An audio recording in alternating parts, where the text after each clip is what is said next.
Me llamo Luis González, trabajo en la Fundación Germán Sánchez Ruy Pérez y agradezco mucho a los organizadores de este foro que me hayan dado la oportunidad de compartir esta conversación con dos amigos, que me hayan dado la oportunidad de estar en este contexto y que podamos además hablar de un asunto que en su formulación parece un poco antipático, quizás, porque yo estudié Derecho y quizás por eso desarrollé anticuerpos cuando veo la palabra jurídico, pero que tiene una raíz estrictamente vinculada al mundo en el que trabajamos los que nos sentamos aquí, que tiene que ver con la cultura, que tiene que ver con la educación y con la vida de las personas.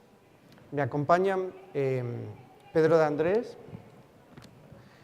que es una persona vinculada al mundo editorial entendiendo por tal edición de libros, vinculado al grupo Anaya desde el año 1974, un grupo editorial creado por Germán Sánchez Ruy Pérez, con lo cual pueden ustedes colegir que tenemos un tronco común, Pedro y yo, pero digamos que luego hemos ido en ramas muy diferentes. Pedro actualmente es el presidente de CEDRO, que es la entidad de referencia para la gestión de los derechos reprográficos vinculados a los derechos de autor, de los autores españoles, de los libros que se editan, mejor dicho, en España. Pedro es licenciado en Ciencias Biológicas y eso explica, de alguna manera, su inserción en el mundo de la edición, porque los que somos de una generación determinada en España tenemos un recuerdo muy vivo de un producto cultural, de un producto editorial que es señero en nuestra historia y que representa algo de lo que a lo mejor tiene mucho enlace con lo que significan las industrias del español, que es una serie de televisión que se llamaba El hombre y la tierra, la fauna ibérica. Y Pedro, como biólogo, empieza a trabajar ahí. No sé si tú sueles hablar de estas cosas. No, pero bueno, es correcto y me parece muy bien, es mi historia, al fin y al cabo. Y así llega uno a veces al mundo del libro, ¿no? Exactamente. Por ciertos derroteros como documentalista y después se pasa a construir una obra que fue muy importante. La Enciclopedia Salvat de la Fauna. La Enciclopedia Salvat de la Fauna, en una época en la que en España ese producto que es la enciclopedia era mainstream, era lo más importante del mercado editorial durante muchos años en nuestro país, ya se nos ha olvidado, y a partir de ahí Pedro se unió a Anaya. Actualmente, además, Pedro sigue vinculado, por supuesto, al grupo Anaya como consejero de una empresa que también es muy importante para la vida o en la biografía de muchos de nosotros, como lo fue para mí El hombre y la tierra, de Félix Rodríguez de la Fuente. Alianza Editorial, como sello, representó el canon en mi casa, ¿no? Era en la biblioteca de mis padres la colección en la que se iban componiendo esos libros que empezaban a llegar a España y que nos entroncaba con el resto del mundo y del canon literario en general. La última nota que yo daría sobre Pedro, que es muy importante también, es que es un gran cocinero y un gran comprador. Es la persona a la que hay que preguntarle dónde se encuentra el mejor pescado, la mejor carne en Madrid, ¿no? Pues algo por el estilo. Procuro que sea así. Bien, eso es importante porque el placer hay que vincularlo cuando hablamos en estos foros a la cultura, el placer de la comida y el placer de la lectura. A veces hablamos de industria del libro y no parece que sea algo como lo que es para todos nosotros. Y ahí se sienta el doctor Fernando Zapata. Fernando Zapata es el director del Centro Regional para el Fomento del Libro en América Latina y el Caribe, el CERLALC, que es un organismo al que yo conocí en el año 99 y al que me siento vinculado emotivamente y profesionalmente, porque siempre he considerado que es una de esas instituciones que, como las especies de las que hablaba Félix Rodríguez de la Fuente, como el lobo ibérico, hay que proteger y hay que apoyar, ¿no? Es un organismo con un mérito impresionante en una región complicada para este tipo de políticas tan avanzadas como las que representa CERLALC. Fernando es abanderado del derecho de autor, ha estado vinculado toda su vida a esto y por eso no es de extrañar que tenga la medalla de oro de la OMPI, que creo que te la dieron en el 2006, ¿no? 2006, sí, cómo no. Yo, de hecho, conocí a Fernando en Cartagena de Indias, creo recordar, hace ya bastantes años, cuando no estaba vinculado a CERLALC, pero yo estaba en una reunión del CERLALC y la entonces directora Adelaida Nieto le invitó para que interviniese y hablase sobre la legislación en ese momento vigente en el terreno de los derechos de autor. Y recuerdo que yo, que estudié Derecho, pensé, este es de los profesores que uno recordaría, ¿no?, después de haberlo tenido en la Facultad de Derecho, porque nos dio una clase magistral que jamás olvidaré. Luego Fernando asumió, además de estar siempre vinculado a la universidad en Colombia y en otros países, en el terreno de las cátedras de Derecho de Autor, asumió la dirección, como digo, de CERLALC, y eso nos volvió a hacer colaborar en distintos proyectos. Ahora estamos felices de haber firmado un acuerdo para desarrollar un contrato muy relevante con la Fundación Bill y Melinda Gates para crear una red de líderes bibliotecarios, vamos a decir que en español y en portugués, ¿no?, en Iberoamérica, para los próximos 2 años.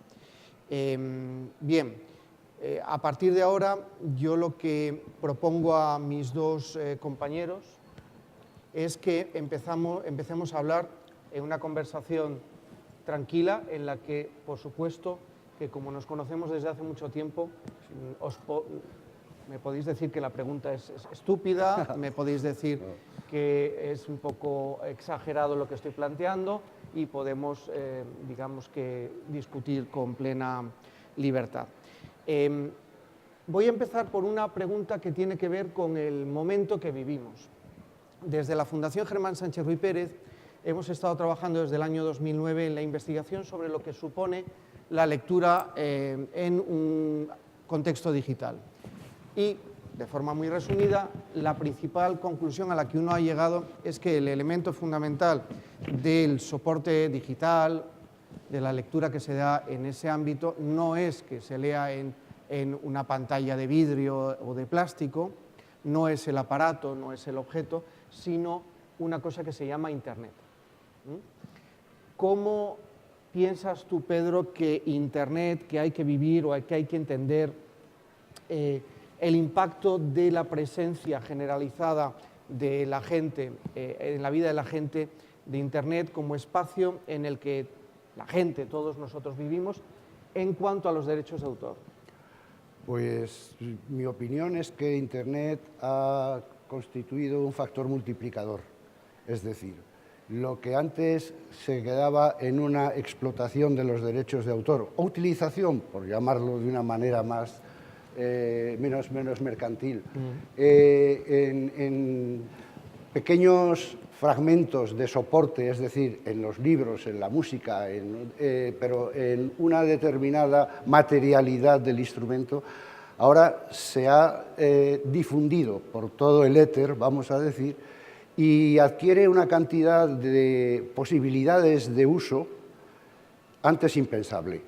Entonces, es lógico que ahora un autor que esté, digamos, en China pueda estar siendo consultado online por un lector que está en Suiza. Es decir, es una multiplicación tremenda, no solamente de los productos, sino también de las interconexiones que existen entre el creador y el consumidor de esa creación.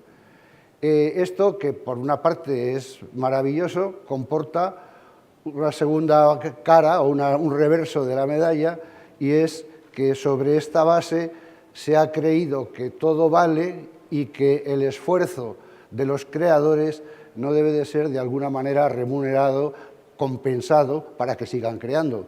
Entonces, son dos cosas. Y por otra parte, también, y en este caso me permito citar a Roberto Casati con su libro Elogio del papel, que la consumición de sobre todo materiales textuales profundos sigue por el momento estando en el papel físico por aquello de la lectura de concentración mucho más fácil que la lectura de Internet, que para una lectura, vamos a decir, de ocio o no de concentración, no filosofía, por llamarlo de alguna manera, pues es perfectamente viable y perfectamente consumible, y de hecho se está consumiendo.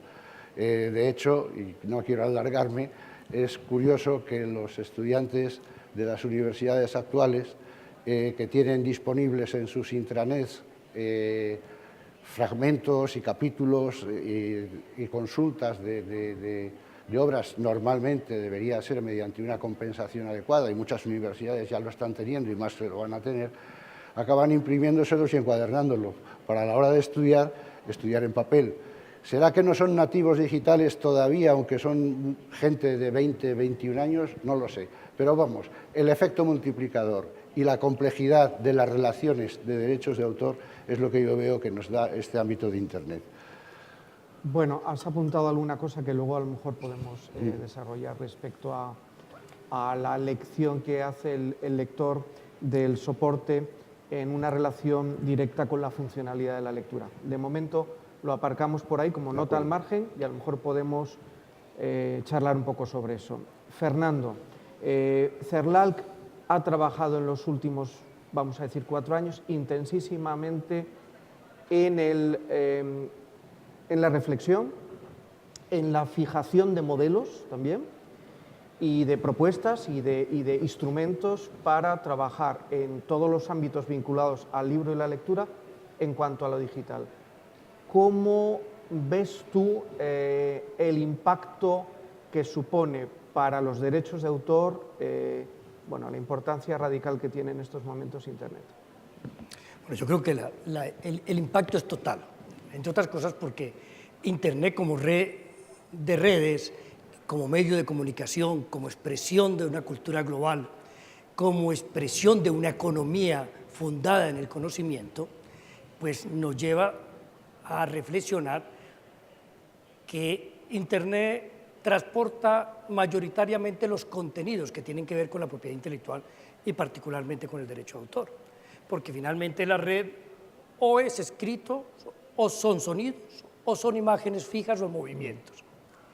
Quizá en relación con ello la reflexión ha sido poco, porque la red es finalmente un medio de comunicación, pero es un medio de comunicación que toma distancia de los anteriores, que aunque fueron impactantes, toma un papel preponderante porque permite la interactividad, es decir, una comunicación de doble vía, con lo cual da pie para que hoy se hable, por ejemplo, de los creadores colectivos o la posibilidad de crear. Ahí hay una expresión.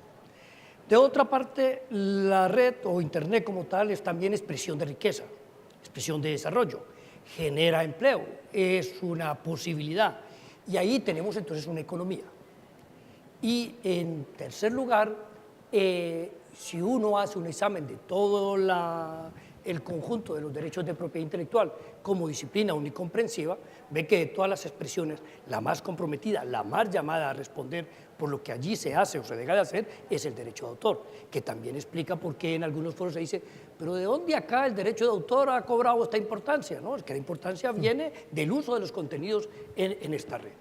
En torno a eso ha faltado dos cosas, ha faltado reflexión y ha faltado política pública. Aquí hay, sin duda alguna, como dicen muchos filósofos, sociólogos, semiólogos, hay que volver a barajar, hay que volver a enseñar, no solo a leer, no solo a entender que la desmaterialización nos puso el goce y el disfrute de la obra al alcance de un clic, pero que ello no es sinónimo de gratuidad, ¿sí? Y como el desarrollo tecnológico que nos permitió luego vincularnos a la red vino precedido de ausencia total de regulación, de control o de respeto por la existencia de derechos, hoy tenemos las consecuencias. Diríamos que ese era un paso previo. Nadie iba a entrar en contacto con el desarrollo tecnológico si hubiera sido al contrario. Si a ti te dicen que vas a comprar un dispositivo telefónico que tiene muchas posibilidades, quizá la menos es hablar, pero de hacer muchas cosas, pero tienes el titular del derecho de autor atrás diciéndote que todo eso es objeto de control porque hay un derecho de reproducción, de comunicación o de puesta a disposición, vas a decir, bueno, a lo mejor no me acerco a esta tecnología. De repente ese era un camino previo y necesario, pero lo que le faltó a eso fue reflexión, discusión y particularmente desde lo público, desde el Estado decir, bueno, aquí hay una forma de propiedad que es la que en otros sectores de la economía está diciendo representa propiedad, titularidad, control y riqueza. Entonces hay una situación que me parece que se pasó en la historia y hoy la estamos viviendo. Yo no propongo que echemos un paso atrás, yo lo que propongo es que se haga más reflexión y se haga más política pública, que en algunas partes del mundo se ha hecho con mucho éxito en aras de llenar un poco ese bache que se formó. Sí, habéis apuntado los dos planos. Uno de ellos es el de la educación, ¿no? Sin duda. ¿Tú aquí crees que está una de las claves? Básicamente, es decir, hay cosas que no se pueden enmendar porque ya están hechas y desde luego el cambio de mentalidad y de respeto hacia los derechos de autor tiene que hacerse desde el ámbito educativo, desde la escuela. Quisiera decir aquí la preocupación que desde CEDRO hemos tenido porque precisamente las buenas prácticas en cuanto a derechos de autor se reflejen en las escuelas. Es un concurso que se llama Es de Libro, que es un concurso de investigación para los escolares de secundaria y de bachillerato que hacen trabajos de investigación utilizando fuentes con buenas prácticas y montando unos trabajos realmente modélicos a los cuales el concurso los premia en un acto muy entrañable. Entonces, esto, que ya va por más de 20 y tantos mil entre profesores y alumnos que han pasado por ahí, hemos podido constatar que sí que efectivamente está moviendo la conciencia que existe entre los escolares ante los derechos de autor. Está claro que esto es una pequeña parte del problema, pero si de la solución del problema, más bien, pero si llegamos a que efectivamente en las escuelas se trate directamente el tema de la existencia del derecho de autor, la necesidad de remuneración de un creador y el respeto a esa creación, yo creo que avanzaríamos mucho. Lástima, por otra parte, y este es también la cara oscura, es que todavía muchas universidades están utilizando material protegido con total libertad y como si fuera el todo gratis, cosa que afortunadamente poco a poco va cambiando. Pero me ascribo a lo que dice Fernando, de que hace falta una política pública de fomento del respeto a los derechos de autor y de respeto a la creación. Bueno, yo he presentado antes a Fernando Zapata, es una persona muy importante, habla por teléfono con presidentes, con ministros, etcétera, etcétera, pero también le podría haber presentado como un hombre al que cuando era pequeño en el colegio le castigaron por leer un libro en el recreo. Es una cosa que me contaste hace tiempo. Sí, sí, efectivamente. Y aquí es donde volvemos a insistir en el asunto de la educación antes de llegar a los problemas de la universidad, ¿no? Sí. Es un tema de cultura, es decir, es que no somos conscientes, no es nuestro papel provocarnos ni plantearnos un interrogante por todo lo que hacemos en el momento. Disfrutamos y gozamos la época que nos ha tocado vivir, pero la verdad es que hay una ruptura, estamos en un momento de ruptura, estamos haciendo un cambio de época, no es haciendo cambios en el comportamiento de los seres humanos. Hay un comportamiento en donde la desmaterialización es el más grande impacto que la humanidad ha sentido en los últimos años. Desde las cuevas de Altamira hasta ahora, desde los dibujos rupestres, toda la información, toda la capacidad cognitiva del ser humano había viajado en documentación física, de la cual se podía aprender. Y sin duda alguna, el llegar a lo que hemos llegado hoy en día, a la desmaterialización y la posibilidad de acceder al conocimiento a través de los bytes, pues eso genera rupturas epistemológicas, genera cambio de paradigmas. Y ahí es donde la demanda hacia el aspecto de una cultura, de una educación de respeto a estos derechos es fundamental, porque para mí lo que no logro encajar en mi imaginario es que el sistema económico mundial, el modelo económico actual, desde hace mucho rato, no ayer, hace 2 décadas, definió cuál era el camino a esto. Desde que el mundo firmó en Marrakech los acuerdos de propiedad intelectual relacionados con el comercio y estableció un organismo mundial en el cual la protección y el respeto a la propiedad intelectual se convirtió en un mecanismo de examen y de análisis del comportamiento de los países en el comercio mundial, se definieron las reglas del juego. Y usted ve que ninguno del sistema económico plantea el desvirtuar el sistema de propiedad intelectual. Sin embargo, en el mismo sistema universal o mundial se ven otros planteamientos. Y ahí hay una cosa que no encaja, que no encaja. Porque si te hacen un llamado a vivir del conocimiento y a establecer una economía a partir del conocimiento, pues si yo invierto en educación y si la matrícula en primaria se me vuelve universal, o en la básica, en la secundaria, en la terciaria, lo mismo, pues el resultado es mayor información, mayor conocimiento y mayor resultado. Y cuando eso se da, vienen los títulos de propiedad intelectual en todas sus formas, y eso es lo que genera y representa riqueza. Yo por eso en mi región, o los países de los cuales son miembros, digo, es la oportunidad, no podemos perder esta oportunidad, esta cuarta revolución, como dice el señor Oettinger aquí en la Unión Europea, la revolución del conocimiento. Tenemos el derecho a aspirar a vivir de eso, porque le estamos diciendo a las nuevas generaciones, no, hay que investigar, hay que crear. ¿Y quién se va a hacer responsable del bienestar de los creadores? De todo tipo, ya no hablamos solamente de los músicos, ni de los poetas, ni de los literatos, ni de los que hacen audiovisuales, es de toda la creatividad. Ahí hay algo, mi querido Luis, que no funciona, y yo creo que ese algo tiene un encargado, que es el Estado. La política pública discutida, porque yo también pienso y aquí lo estamos viviendo muy fuertemente en esta región del mundo, en Europa, hay muchos colectivos que piensan que no es así y que quienes hablamos de esta manera estamos en la ortodoxia y que somos la derecha antigua. A mí me han presentado en foros mundiales aquí en esta región, después de escuchar a otra gente, joven o mayor, pero que tiene una actitud contraria a la protección, decir, bueno, ahora el señor Zapata, que representa la vieja era del derecho de autor. No, señor, yo no represento ninguna vieja era, ni ningún viejo concepto, represento lo más moderno, y por más que cambie el mundo, los derechos serán siempre reproducción o comunicación o distribución, porque eso es lo que tecnológicamente se permite.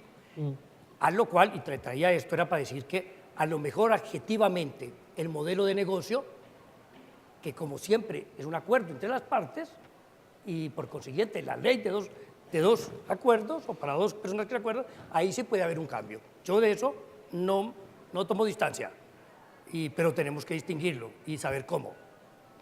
Bueno, entre los dos también habéis aflorado 2 asuntos. Vamos por partes. El primero es el del el derecho positivo, ¿no?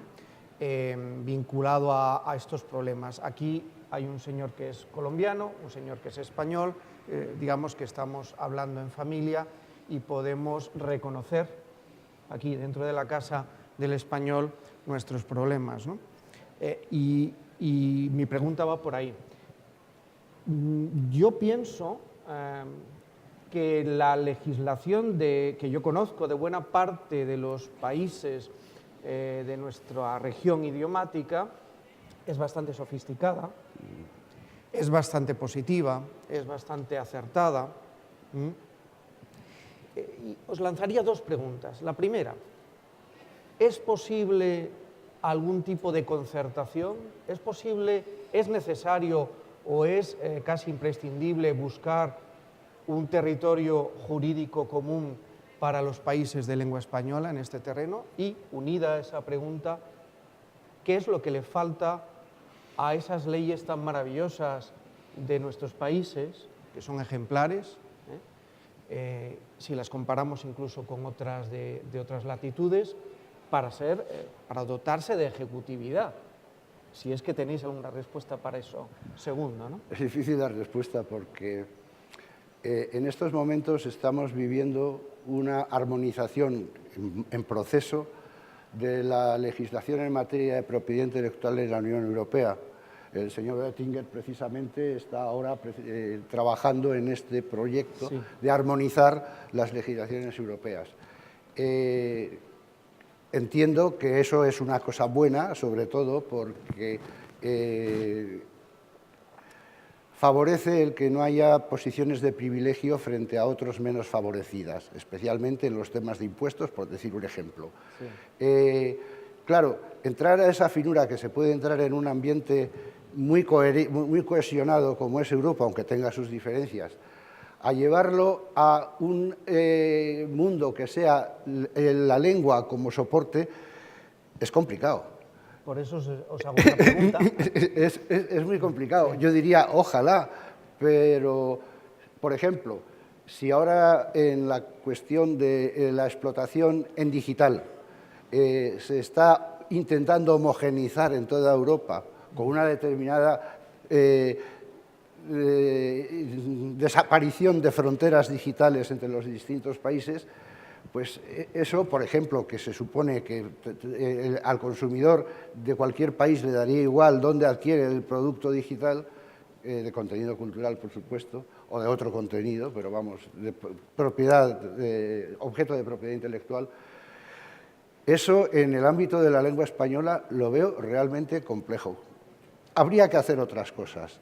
Habría que hacer, en todo caso, y lo lanzo así como un deseo, ¿no?, una especie de tabla de mínimos e irnos poniendo de acuerdo los distintos países sobre esa tabla de mínimos. Y en ese aspecto yo tengo que decir que el CERLAL ha hecho siempre una labor espléndida por mantener precisamente una cierta cohesión entre todas las legislaciones de derechos de autor de América Latina. Ha tenido bastante intervención siempre, me imagino que con diverso y variado éxito, pero lo ha hecho, ¿no? Eso es importante. Sí, la tabla de mínimos es una idea muy interesante, pero fíjate en que es muy complicado por el entramado institucional que tenemos buscar ese mínimo común denominador, pero el señor que está en Argentina, lo que no puede ser es que haya límites en el plano formal, pero para el informal no haya límites. Voy a ser más claro. Que el señor que está en Argentina, o que está en Soria, o que está no sé, en Temuco, en Chile, pueda estar sometido a toda una serie de restricciones en el plano de pagar, pero el que no paga, o sea, en Internet no hay esas fronteras. Es un poco lo que os quiero plantear. Sí. Yo iniciaría diciendo que yo creo yo lo llamo el acuerdo sobre lo fundamental. Yo creo que debe haberlo, y el derecho de autor, y particularmente los titulares, habrán de entender que este es un momento prodigioso. Porque ayer, hace 15 años, el derecho de autor no era nada de cara a la difusión, a la comprensión y a la discusión del mismo. Era un derecho que existía, sí, 3 veces centenario, que suponía que protegía a los autores, a los músicos, a los poetas y a los locos. Pero esta difusión y este compromiso del derecho de autor, como hoy lo vemos, es algo novedoso. Yo creo que ese momento no ha de perderse, es decir, el acuerdo ha de partir sobre la vigencia del derecho. Y la vigencia del derecho es la vigencia del creador, que pasa, entre otras cosas, en muchas partes, ahora que tú haces referencia a las legislaciones de la región, en que el autor mantenga el control sobre la obra, porque el derecho de autor tiene sus particularidades frente a otras disciplinas del derecho privado, y es que mientras que en otras se pierde todo contacto con quien genera el objeto protegido en el derecho de autor se mantiene. Y de hecho a las industrias les interesa. Y por eso la expresión del nombre del autor en el producto cultural es tan importante. Y vamos a cine de autor y compramos las novelas por quienes son y la música. Entonces aquí hay un hecho que genera una relación indisoluble entre el autor y esto. Entonces el acuerdo por lo fundamental está en reconocer que el creador hace un esfuerzo que requiere tener el control sobre el contenido a los efectos de hacer un retorno. Y naturalmente cuando yo hablo sobre el autor, hablo igualmente sobre el titular, porque el autor tiene esa capacidad de desprenderse. ¿Cuánto ha de desprenderse? ¿Cuánto ha de ser el goce y el disfrute del autor de esa explotación económica? Es algo que puede ser objeto del acuerdo, ¿sí? Porque los discursos políticos son muy interesantes escucharlos cuando uno los analiza. Dice, estamos de acuerdo con los autores, con los artistas, y a renglón seguido dice, limitan y quitan. Un momentico, pero es que cuando uno está de acuerdo con un autor y uno le expresa su simpatía y su cariño, entiende que él vive de eso. Entonces eso es una parte. Y el otro, yo sostengo que en ese acuerdo fundamental ha de contestarse esta pregunta reina. ¿Quién paga la factura? Alguien ha de pagarla. ¿Quién la paga? ¿La paga el Estado? Tenemos algunas expresiones ya de política pública en unos países aquí en Europa o en América Latina, donde han creado el Vale Cultura, por ejemplo, o mecanismos a través de los cuales el Estado subsidia a la gente joven porque entiende que ahí se ha creado esa ruptura y que como son los más cercanos y los más amigables con la tecnología en su relación, pues están mucho más dispuestos a consumir contenidos y ayuda a eso. Ese es un aspecto, por ejemplo. Y nos dice, hay un pago, aunque sea de media factura, pero hay alguien que la paga, ¿sí? En tanto que alguien se haga responsable, ahí entrarían otras fórmulas. Hay mucha gente que ha dicho, hablemos de tarifa plana o hablemos de otro tipo de tarifas. Algo habrá de hablarse, pero de eso hay que hacerlo. Y eso es lo que yo llamo el acuerdo por la fundamental, en relación con lo sustantivo y con lo adjetivo. Decía antes que había dos líneas de argumentación en las contestaciones, en lo que estabais diciendo. Una es esta, otra que está, digamos, por debajo y que tiene un carácter polémico, a lo mejor cuando yo la formule, como te pasa a ti, Fernando, cuando hablas en algunos foros. Yo comparto un foro con Alfonso González, que amablemente me invitó a estar aquí sentado, en el que hay presentes personas con talantes, actitudes muy distintas respecto a este asunto. Y yo me doy cuenta de que es un tema que genera conflicto, conflicto ideológico. Si yo afirmo que el autor y el editor, yo tengo la idea de que el editor es necesario para identificar el talento, naturalmente. Hay mucha gente que no opina lo mismo en foros en los que yo intervengo, y si digo que tanto el autor como el editor tienen que poder vivir de su trabajo, porque si no nos vamos a pedirle dinero al arzobispo de Salzburgo, o, como recuerdo haber vivido en el Ministerio de Cultura polaco, que era donde tenían un despacho los autores, los escritores, que eran funcionarios realmente. O sea, si tú tenías ahí un despacho, podías publicar un libro y el Estado te pagaba. Son cosas que hay que tener presentes para saber de qué estamos hablando. Bien, si afirmo eso, a veces se generan conflictos. Ahora voy a plantearos otra cosa un poco polémica, pero en el otro terreno, o para otro tipo de talantes. Hablamos demasiado de derecho, hablamos demasiado de protección jurídica, que no deja de ser un acuerdo, pero también un negocio jurídico, pero también coerción. ¿No deberíamos preguntarnos si en paralelo al menos hay otras gestiones, otras iniciativas que tienen que ver con la experiencia de consumo de los contenidos, donde los países, las industrias culturales de los países de lengua española deberían esforzarse más? Me explico. Yo convivo con una niña que ha cumplido ahora 13 años y yo veo que esa generación de la que se habla como nativos digitales están muy dispuestos a pagar por los contenidos, con unas condiciones de calidad consumo razonable en lo que ellos tengan interés. Y veo que esas soluciones vienen de un mundo, de unos ámbitos, de Silicon Valley, por ejemplo, que son muy competentes a la hora de plantear, lo habéis dicho vosotros, nuevas propuestas de negocio, nuevas propuestas de valor, pero nuestros países, y especialmente Latinoamérica, se caracterizan por ser lugares en los que hay una creatividad inmensa y una gran cantidad de consumidores actuales y sobre todo potenciales. Entonces la cuestión es, ¿solo con las leyes vamos a evitar un escenario en el que, por ejemplo, en Latinoamérica lo que tenemos son consumidores y ya está? ¿Y quien vende, lo vende desde otro lugar? Esa es mi pregunta. Es buena pregunta, porque realmente el que está haciendo negocio es el fabricante de tecnología, a través del cual van los contenidos, y que lo que le interesa además es que el aparatito que hoy se hace se quede obsoleto al cabo de no sé cuánto tiempo y tengas que tener lo otro. Porque puede hacer muchas cosas, claro, muchas cosas de estas están sujetas a derechos de autor. Ahí me remito a lo que decíamos antes, la educación es clave. La educación, la política pública y otras dos cosas más pedestres, vamos a decir, es la facilidad de uso, la comodidad para el usuario y un precio ajustado y razonable, que sea fácil y que se pueda hacer.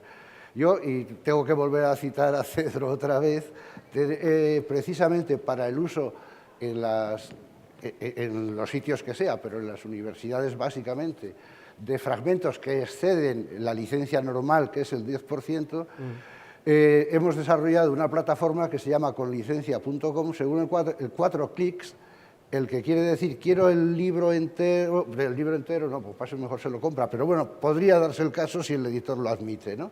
Quiero 2 capítulos de la sociología de Giddens para un seminario de 50 alumnos, da unos cuantos pasos y enseguida le puede generar la licencia con un pago por PayPal, en cantidades modestas, evidentemente, por tarjeta de crédito o si está suscrito directamente a la cuenta. Bueno, esto que es, digamos, para el texto, la información textual, algo que tiene ciertas semejanzas, ciertas afinidades con el iTunes, aunque es muy distinto, pero es una manera de poner las cosas más accesibles. Entonces, la conjunción de la accesibilidad, moderados precios, facilidad de uso y, sobre todo, no bajar la guardia en la educación y en las políticas públicas, en mi opinión, sería lo que favorecería este Podemos caso estar de acuerdo.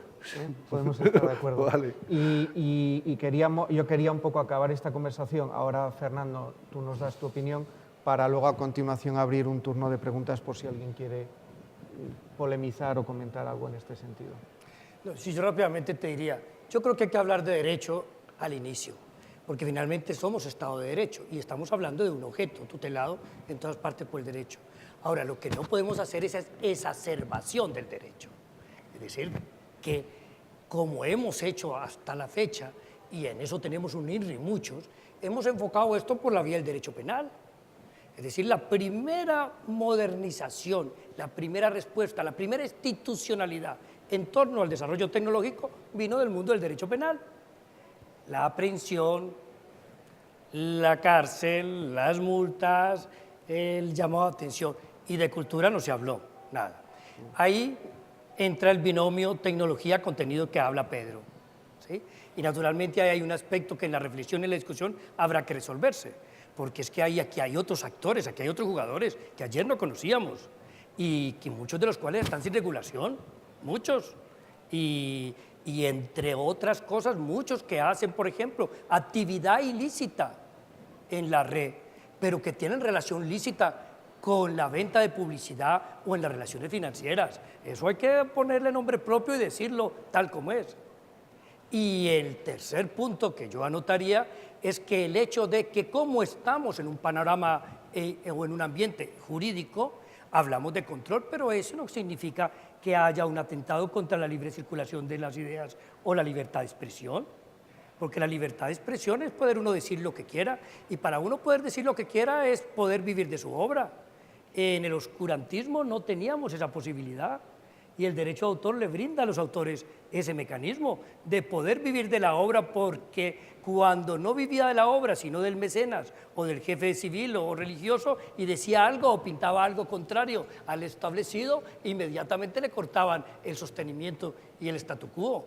De manera que yo creo que el derecho de autor, como fruta legítima, como señalo yo siempre, del derecho de comunicación y la libertad de expresión, no habría de entenderse cuando uno se entiende con ese derecho y enfatizando un acuerdo nos dosificará el ejercicio del mismo y dónde debe hacerse, y ahí el Estado es el fiel de la balanza. Bien, como le he dicho a Pedro, yo creo que podemos estar de acuerdo en esto, y ahora sí les sugiero que si tienen cualquier duda, pregunta, opinión, pues este es el momento en el que lo podemos hacer. Sí, lo primero, muchísimas gracias por la rigurosa y amena intervención, que nos ha pasado volando la hora. Y yo quería haceros una pregunta. ¿Hasta qué punto veis que el proceso de destrucción que vivimos del derecho de autor no está directamente unido a la destrucción de otro derecho, no sé si tanto o posiblemente más importante, que es el de la intimidad? Con frecuencia se ha presentado la disputa como un tema de pirateo, cuando yo creo que lo que estamos es en una lucha entre imperios, no es una lucha entre una pequeña organización y una gran organización, ¿no? Sino estamos ante una lucha de imperios, estamos ante una lucha no de legalidades, sino de legitimidades. Y creo que si no somos capaces de comprender que hay en este momento modelos de negocios contrapuestos a nivel global que se soportan sobre la destrucción de algunos de los valores esenciales que había hasta ahora, va a ser muy difícil que comuniquemos a la sociedad la situación real que tenemos. Muy bien. ¿Quién quiere empezar? Bueno, perfectamente de acuerdo, estoy de acuerdo. Yo quería decir, aprovechando, no es lo mismo, no es la respuesta a la, porque nos pregunta. Entonces no vale, Pedro. Bueno, hay uno de los valores que se está destruyendo, que es están siendo gravemente atacados, no es que se estén destruyendo, y que proviene precisamente de los usos ilícitos de la propiedad intelectual. Y es la cultura y la capacitación profesional de la gente. Y me explico. En estos momentos, un editor, para hacer una nueva edición de un libro, se lo piensa porque va a ser ruinosa. Lo cual quiere decir que los estudiantes que están todavía tienen ediciones anteriores, no están al día. Entonces, ¿eso qué significa? Un empobrecimiento que, por ejemplo, en los países en que tienen más respeto por los derechos de autor, como por ejemplo puede ser Inglaterra, no ocurre, están a la última. Entonces, ese empobrecimiento cultural es lo que quería yo señalar, que tiene también el efecto de la utilización ilícita de los contenidos, en este caso, informativos, educativos. sí, yo cuando, sobre todo en Latinoamérica, me han invitado en los últimos 2 años a hablar. Una de las imágenes que utilizo en una pantalla como esta es un cartel de Star Wars para explicar que hay una guerra de las galaxias en estos momentos, en la línea de lo que comentaba. Hay unos conflictos muy claros, no tenemos los árbitros y los paganos de momento son los consumidores o los ciudadanos. Esto afecta directamente a la creatividad que es un factor vinculado a la generación de riqueza. Esto afecta a la intimidad, estoy de acuerdo. Y esto afecta también a lo que son las relaciones económicas, porque cuando estamos funcionando como usuarios de Facebook, Google Plus o Google en general, podríamos decir más nombres, la gente cree que es gratuito y no es verdad. Estamos pagando cantidades astronómicas, es decir, de información, con todas las posibilidades que se da, con lo que nosotros regalamos, que introducimos y que luego una industria determinada explota sin que haya un negocio jurídico por ahí planteado. ¿Tú qué piensas, Fernando? Yo sí creo que hay un movimiento tetónico en el imaginario de los hombres hoy. y puede ser que eso nos lleve a pensar que estamos en una guerra de las ganancias, o como bien lo dice Alfonso, es una guerra de valores y antivalores. ¿Sí? Es cierto, pero la comunidad, la privacidad, la intimidad se ha vuelto un valor relativo. De repente entre nosotros no, porque tenemos todavía eso que llamamos pudor. Pero ustedes han visto el Facebook o el Twitter o las redes sociales de gente mucho más joven que de nosotros, ¿sí? Que igual da que estén en una forma o en otra. Y se comentan las cosas con una tranquilidad que nosotros quedamos pasmados. Entonces, como ayer en la pena de muerte o tener 20 mujeres o qué sé yo, tantas prácticas sociales que el desarrollo o el paso del tiempo dejó de lado, hoy muchas van a quedar tendidas en el suelo. ¿Sí? Por eso la humanidad está llamada a meditar con reflexión el momento que vivimos. Y yo vuelvo a insistir, pereza para nosotros si cada vez que hacemos un acto en uno u otro sentido nos planteamos eso. La verdad es que estamos haciendo parte de ese cambio. Y en el terreno van a quedar muchos valores, como muchas otras cosas han quedado. ¿Sí? Lo que no podemos pensar, por ejemplo, es que el tema de la Big Data, por ejemplo, hoy pueda ser un tema de derecho de autor, ¿sí? O el tema del honor, que mucha gente lo tramita por esta disciplina, ¿no? Cuando hace uno una discusión, se da cuenta que hay muchas de estas formas hoy que están en discusión o de valores que se las asignan como responsable del derecho de autor. No, es que es del derecho, no hay nada.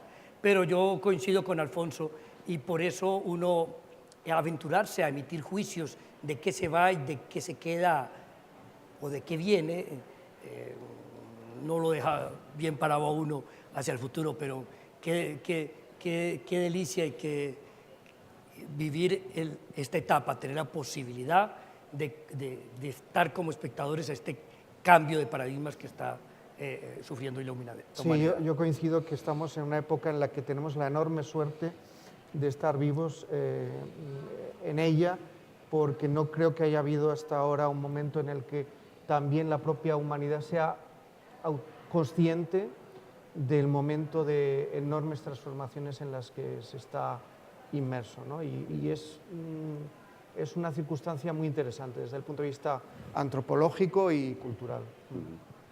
Sí, por favor. Muchas gracias por esta conversación. Quería hacer una pregunta, sobre todo a nivel de curiosidad. ¿Qué opinión os merece todo este colectivo de usuarios que están creando con licencias libres que permiten el uso directo, que se utilizan mucho en el ámbito educativo, sobre todo en las universidades? Hablamos de licencias Creative Commons, etcétera, que expresamente no quieren que se les compense, que buscan otros sistemas de obtener valor, no confundir valor con precio. ¿Cómo lo valoráis desde el punto de vista de la compensación? Si se debe compensar obligatoriamente, si se puede regular de alguna forma. Gracias. En mi opinión, desde luego, están en su perfecto derecho. Entonces, no necesariamente tienen que tener la obligación de percibir cantidades por ello. Es decir, en cuanto hay una licencia concretamente dedicada, por ejemplo, de Cedro para una universidad, se pretende que las obras que están bajo este crédito queden aparte, porque es lo lógico, ¿no? No es fácil, pero sí es lo que se persigue. No sé si... Yo coincido con Pedro. Si hablamos de derecho hay que entender qué es control y es renuncia. ¿Sí? Ahora, eso tiene sus bemoles. Si es producción de conocimiento, que se quiere que navegue bajo una licencia de estar libres, ¿sí? Pues lo que no se debe o debe serse más riguroso es con el canon. Es decir, que el conocimiento tenga una forma establecida, es decir, la bibliografía, esto de dónde viene. Sí, porque si a mí me dicen que están produciendo conocimiento, por ejemplo, para atacar determinada enfermedad, el ébola, y este señor que dice muchas cosas y se junta con 3 o 4 más y dice muchas otras y está libre ese conocimiento. Pero a mí, ¿de qué me sirve ese conocimiento si yo no sé dónde comenzó la evidencia, las pruebas de bioseguridad o bioequivalencia? Porque el conocimiento finalmente tiene un canon. Y yo creo que ese es el costo del progreso de la humanidad. Nos hemos matado y hemos sufrido muchas etapas para llegar hasta acá y no vamos a dejar de lado el proceso universal o el método universal del conocimiento. Entonces yo creo que esa es una discusión. Pero que si una vez usted ha hecho todo eso y si, por ejemplo, con recurso público se quiere producir conocimiento y luego poner libre, ¿por qué no? ¿Sí? Eso puede ser. Y de repente un plazo especial, ¿por qué no? ¿Sí? Pero eso ya es una cuestión de política, de política pública. Ahora, en el tema de las universidades, y yo lo digo con total cariño por las universidades, soy hombre de academia, me encanta la academia, pero me encanta también decir estas cosas. A veces las universidades tienen un doble mensaje. Cuando son usuarias, quieren todo libre. Cuando son titulares, todo controlado. ¿Sí? Y eso no puede ser. Y este es un esquema que se repite en revistas muy importantes, llaman a la gente a que escriba y muchas gracias, o que dicte conferencias, muchas gracias, pero todo lo convierte en un objeto cultural que está en el comercio a un precio. Eso, por ejemplo, a mí no me va. ¿Sí? O, por ejemplo, que inviten a gente joven a que haga música bajo la licencia Creative Commons, ¿sí? Y resulta que un establecimiento aquí en la Gran Vía ponga esa música y venda tapas y venda licor a gran precio, ¿y cuándo le van a pagar? Y dice, ah, no, yo lo tengo bajo Creative Commons, ¿sí? A ver si el señor regala la tapa o regala la copa de cava. Entonces yo creo que ahí hay que tener sindéresis. Lo que no podemos perder en esta discusión es la sindéresis. Toda discusión, bienvenida. El cambio de los tiempos se acepta y no podemos llegar a eso, pero no podemos perder las sindéresis y la ubicación en donde estamos. Pero esto que están hablando hoy, de que tenemos que limitar el derecho para permitir modalidades de negocio, yo sí sé dónde va a terminar esto, en unos más ricos que otros, ¿sí? Y la creatividad que viene con uno y está la ITA, entonces, ¿cómo la vamos a reivindicar? Muy bien, acabamos con la sindéresis porque la hora está cumplida. Muchísimas gracias a todos por su atención. Muchas gracias.